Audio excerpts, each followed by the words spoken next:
Монгол гэр бүлийг дэмжих уламжлал өв соёлыг сурчлах гэр бүл дотор өрнөдөг агшин үйл явдлыг гэрэл зурагт мөнгөлөх зорилготой Монгол гэр бүл гэрэл зургийн уралдааны дүн гарч өнөөдөр ялагчаа тодрууллаа.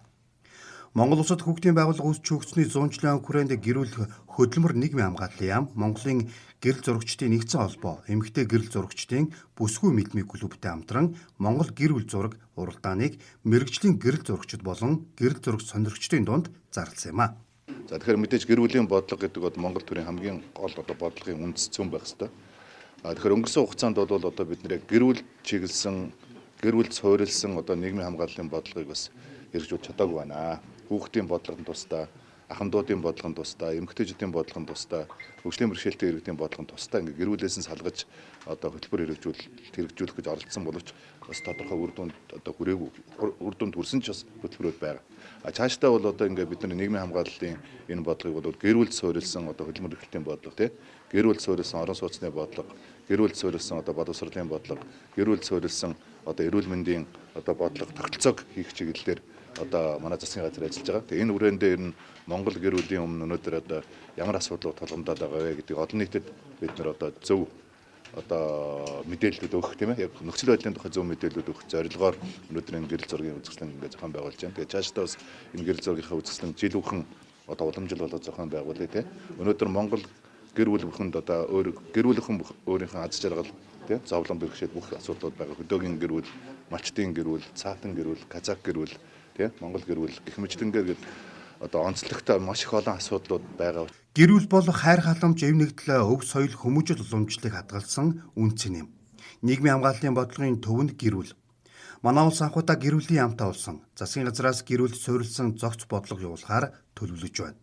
Сонирхчдын төрөлдөө 1-р байртаа Батбаяр зочилсноо нь 2-р байрт Найрам Далмаа, Аав ээжийн 9 эрдэнэ, 3-р байрт Будхүү, Хилчний гэргийн гэрэл зургаараа шалгарлаа. Баруун тайгад өнгөрсөн жилийн 9 сард очиж цаатан гэр бүл зураг маань магнаалжээ. Тэгээд их баяртай байна. Юу гэхээр ингэж итгэдэг дээр нүүдлийн зураг аваад хөдөөгөр яг уламжлалт Монгол ахуйгаараа ажиллаж байгаа энэ хүмүүсийн зургийг авч явахад нэгэнт энэ уралдаан үзэсгэлэнгийн нэр Монгол гэр бүл юм бол яг тэр Монгол гэр бүл гэсэн тэр агуулга яг уламжлалынхаа дагуу тэр эрхэм нандин бүхэн тэр нүүдэлчдийн дунд байдгийн болов гэж итгэдэг юм аа.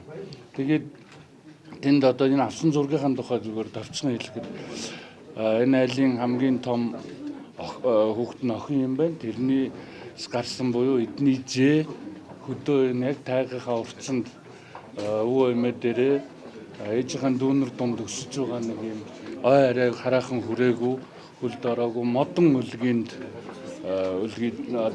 модон үлгийтэй тэгээ цааны тэр ирвэлж гэдэг имэйл дээр нүүдэл хийхдээ цааныхаа нуруунд имэйл дээр бэхлээд авч нүүдэг ийм хөөрхөн хүүхдэд таарч нүүдэл хийх үеэр нь уртсандаа байгаа байдлыг авсан зураг маань өнөөдөр ингээд энэ уралдаанд амжилт гарлаа. Би өөрөө сэтгүүлч мэргэжилтэй болохоор тэгээд гэрэл зураг ер нь сонирхдаг.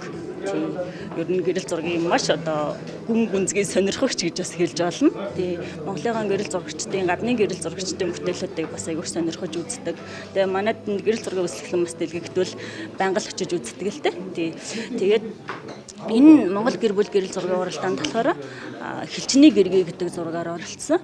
Тэгээд эх орны умард хилийг хамгаалж идэг Хилийн цэргийн тэг 286 дугаар анги Булган аймгийн Тишиг суманд байдаг. За тэр ангийн албаагч хошууч жаргал сайхны гэр бүл түүний гэргийн шин цэцэг гэдэг дэд тахлагч тэр хоёрынхоо хөрөгийг өөрийнхөө бид сурвалжлага бичсэйтэй Хилийн ангиар яваад тэгээд тэр сурвалжлагандаа зориулж авсан энэ хоёрынхоо тэр хөрөг зургаар оролцоод хөрөг гэж гэр бүлийн тийм ээ зургаар оролцоод тэгээд сонирхчдын төрөл 3 дугаар байранд орсон.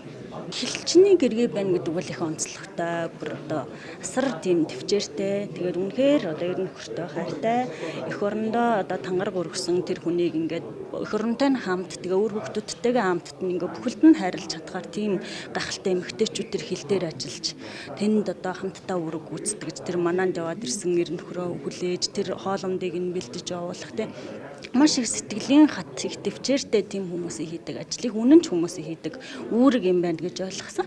Монгол гэр бүл гэрэл зургийн уралдаанд Улаанбаатар, Дархуул, Ховд, Говьалтай, Дорнод, Хөвсгөл, Дорногов зэрэг аймгийн нийт 50 гаруй гэрэл зурагчдын 200 гаруй бүтээл иржээ.